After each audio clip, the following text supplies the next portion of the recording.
బంగారం ధరలు హెచ్చుతగ్గులకు ప్రపంచ రాజకీయ ఉద్రిక్తతలకు సంబంధమేంటి? ఇరాన్, ఇజ్రాయెల్, భారత్, పాక్ యుద్ధాలకు ఉన్న రిలేషన్ ఏంటి? యుద్ధ వాతావరణం ఏర్పడితే బంగారం ఎందుకు పెరుగుతుంది? లేకంటే గోల్డ్ రేట్ ఎందుకు పడిపోతుంది?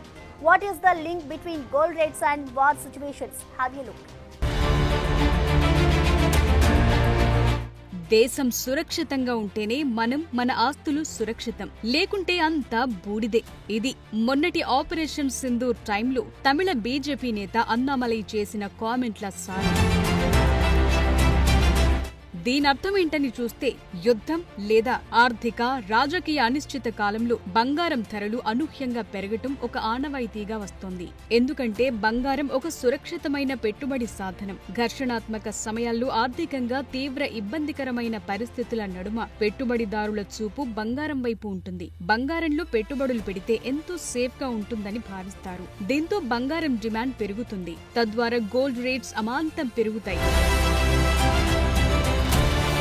ఎందుకంటే యుద్ధాల సమయంలో స్టాక్స్ తో పాటు ఇతర ఆస్తుల మీద పెట్టుబడులు పెట్టడాన్ని పెద్దగా విశ్వసించరు. ఎందుకంటే మొన్నటికి మొన్న ఇరాన్, ఇజ్రాయెల్ వార్లో ఎంతటి ఆస్తి నష్టం జరిగిందో తెలిసిందే. ఇలాంటి పరిస్థితుల్లో స్థిరాస్తులపై పెట్టుబడులు పెట్టడం కన్నా గోల్డ్ పై ఇన్వెస్ట్ చేయటం మంచిదని భావిస్తారు. అంతెందుకు, ప్రపంచ వాతావరణం అస్థిరంగా ఉన్న సమయాల్లో స్టాక్స్ పై పెట్టుబడులు పెట్టడం కూడా ఏమంత శ్రేయస్కరం కాదు. ఈ టైంలో విపరీతమైన అనిశ్చితి ఉంటుంది. ఏ చిన్న కారణంతోనైనా స్టాక్ మార్కెట్ పడిపోయే అవకాశం ఉంటుంది. మొన్నటికి మొన్న భారత్, పాక్ మధ్య ఘర్షణాత్మక వాతావరణం కారణంగా పాక్ స్టాక్ మార్కెట్లు సుమారు 80,000 కోట్ల మేర నష్టపోయింది. ఇలాంటి సమయంలో మదుపర్లు బంగారం వైపు తమ చూపు సారిస్తారు. దీంతో బంగారానికి విపరీతమైన గిరాకీ ఏర్పడుతుంది. దీంతో గోల్డ్ రేట్స్ అమాంతం పెరుగుతాయి.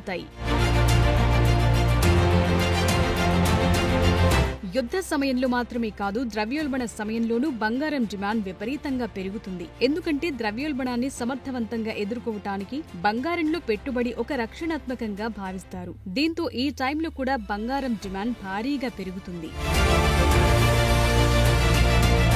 ప్రపంచ రాజకీయ ఆర్థిక సంబంధ బాంధవ్యాల సమయంలో కూడా బంగారం ధరల హెచ్చుతగ్గులు కనిపిస్తాయి. ఉదాహరణకు అమెరికా, చైనా మధ్య అరుదైన ఖనిజాల సరఫరా అంశంలోని ఒప్పందాలు సైతం బంగారం ధరలను ప్రభావితం చేస్తాయంటే పరిస్థితేంటో ఊహించవచ్చు. కారణం, ఈ ఖనిజాలు ఆటోమొబైల్ ఇండస్ట్రీకి అత్యవసరం. అవి అందకపోతే ఆటో మార్కెట్ బలహీనపడుతుంది. దీంతో వీటిపై పెట్టుబడి పెట్టాల్సిన మొత్తం బంగారం వైపు మళ్లిస్తారు.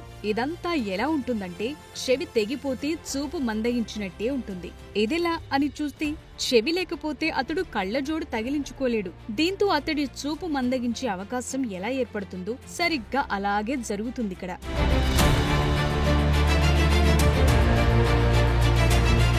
ఒక్క అహ్మదాబాద్ ఫ్లైట్ యాక్సిడెంట్ కారణంగా ఒకవేళ పడిపోతే ఎయిర్ ఇండియా, బోయింగ్ షేర్లు మాత్రమే పడిపోవాలి. కానీ ఇండిగో షేర్లు కూడా పతనమయ్యాయి. ఈ ఒక్క యాక్సిడెంట్ రోజున ఏకంగా 5 నుంచి 6 లక్షల కోట్ల మేర సంపద ఆవిరయ్యిందంటే పరిస్థితి అర్థం చేసుకోవచ్చు. ఇలాంటి సమయాల్లో అందరి చూపు గోల్డ్ వైపు మళ్లుతుంది. ఎందుకంటే బంగారం స్థిరమైంది.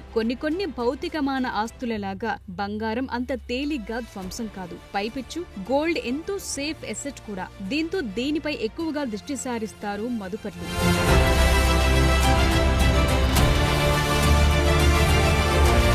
రష్యా, ఉక్రెయిన్ యుద్ధం ప్రారంభమైనప్పుడు కూడా బంగారం ధరలు విశేషంగా పెరిగాయి. కొందరు పెట్టుబడిదారులు ప్రపంచ ఆర్థిక వ్యవస్థపై ఈ ప్రభావం పడుతుందని భయపడి బంగారంలో పెట్టుబడులు పెట్టారు. దీన్ని బట్టి తెలిసిందేంటంటే, ఇదొక అస్థిరమైన వ్యవహారం. అనేక అంశాలపై బంగారం ధరల హెచ్చుతగ్గులు ఆధారపడి ఉంటాయి.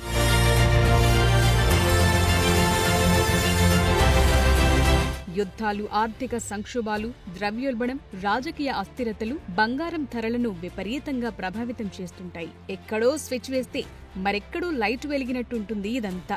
బంగారంలో పెట్టుబడులు పెట్టే ముందు మార్కెట్ నిపుణులను అడగాల్సి ఉంటుంది. వారు మాత్రమే మనకు ఫ్యూచర్ గోల్డ్ రేట్స్ గురించి స్పష్టంగా చెప్పగలరు. ఎక్కడో యుఎస్, చైనా మధ్య అరుదైన ఖనిజాల ఒప్పందం, డాలర్ ధరల పెరుగుదల తగ్గుదల, యుఎస్ ఫినాన్షియల్ డేటా, ఇవన్నీ కూడా బంగారం ధరలను శాసిస్తుంటాయి. ఇవన్నీ వారు మాత్రమే అబ్జర్వ్ చేస్తుంటారు. కాబట్టి ఒకసారి ఎక్స్పర్ట్స్ ని మీట్ అయి ఇన్వెస్ట్ చేయాలంటారు.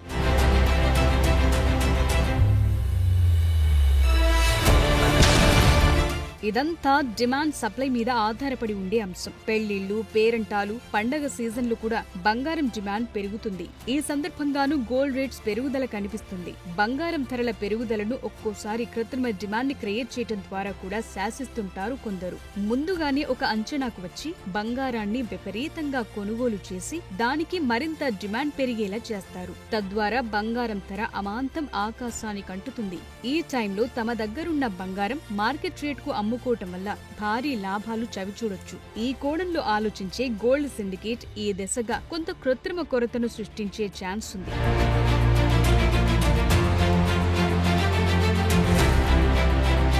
అంతేనా, కేంద్ర బ్యాంకులు వడ్డీ రేట్లను మార్చడం లేదా బంగారం నిల్వలను పెంచడం వంటి విధానాలు కూడా బంగారం ధరలపై ప్రభావం చూపుతాయి.